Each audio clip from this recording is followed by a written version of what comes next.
ابن عباس رضی اللہ عنہ نے بیان کیا کہ ابو ہریرہ رضی اللہ عنہ کی حدیث سے زیادہ صغیرہ گناہوں سے مشابہ میں نے اور کوئی چیز نہیں دیکھی۔ حضرت ابو ہریرہ نے جو باتیں بیان کی ہیں وہ مراد ہیں۔ دوسری سند،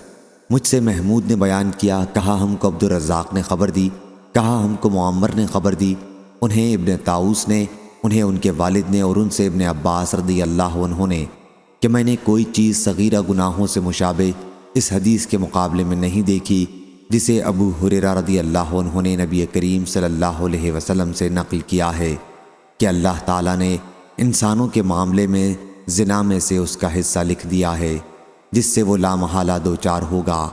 پس آنکھ کا زنا دیکھنا ہے، زبان کا زنا بولنا ہے، دل کا زنا یہ ہے کہ وہ خواہش اور آرزو کرتا ہے، پھر شرمگاہ اس خواہش کو سچا کرتی ہے یا جھٹلا دیتی ہے۔